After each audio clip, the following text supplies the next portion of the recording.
A disturbing new video moments after a man is gunned down in the doorway of a convenience store.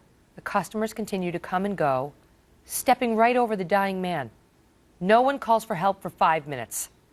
Joining me now, Arthur Aidala, criminal defense attorney, Alexis McGill-Johnson, who's executive director of the American Values Institute, and David Webb, co-founder of Tea Party 365. This is disgusting.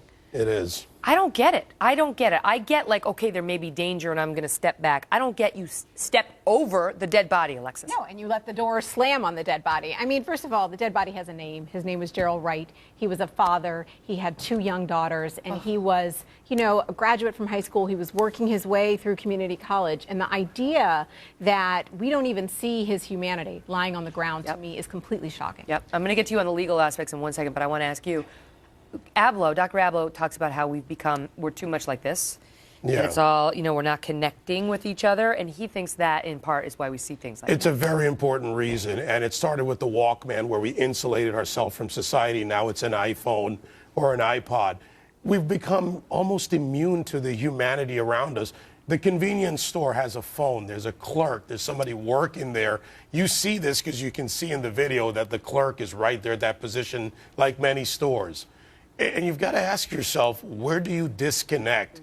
And we have a real problem in society. How do we make the reconnection to that? It's really a cultural issue. It's a cultural issue. So my best friend is a prosecutor in Brooklyn, Josh Hanshaft. In Brooklyn, New York, a woman in the emergency room just falls off the chair and dies on the ground. And I believe it's a half an hour, Megan. Security guards are there, other patients, nurses are walking by. You're in a hospital, a reputable hospital. Now, he sat down, he did all his research.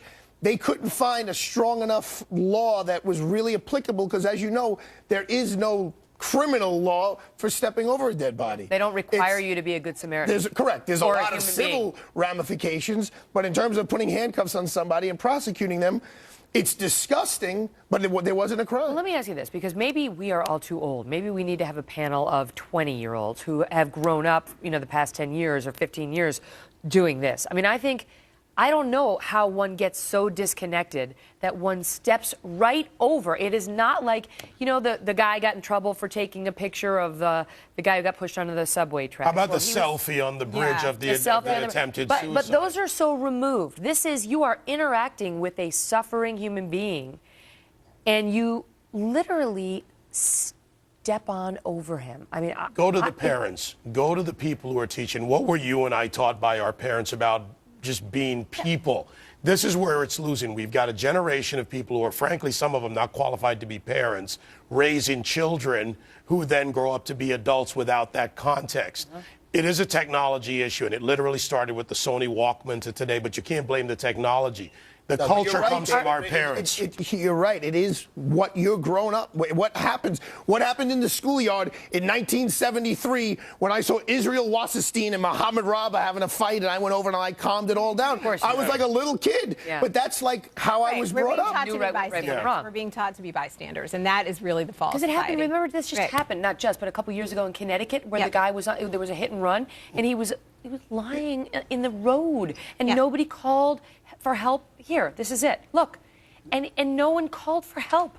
I mean, it just seems to me when we see things like Newtown, Connecticut, and so on, and then we do these deconstructions of there needs to be more human connection. That, you know, society needs to be watching out for these people. Are these examples of the society we're living in now, or is this just the worst of humanity in a smaller element than? It's an example that can spread, and that's where we really have to watch for it. So anyone, not just a parent, who's in a position of teaching or setting an example, including a peer. Peers play a big role in this. 100%. Yeah. We were peers in high school and college. That's another aspect. You know what Dr. Ablow also says? He says, you know, sometimes we are too engaged to be followers, and we don't think we think somebody knows something we don't. So there's a reason they're stepping over. Like maybe he's drunk, and I should stay away. If you saw the video of her mother, but you shouldn't feel. The mother's the mother of the young man. She's just like, I hope none of you sleep at night. And you walked over my dying son. I know. All right. Well, and on that note, we're going to shift gears because we have some important photos of Arthur to show you right after the break. Plus, a winter.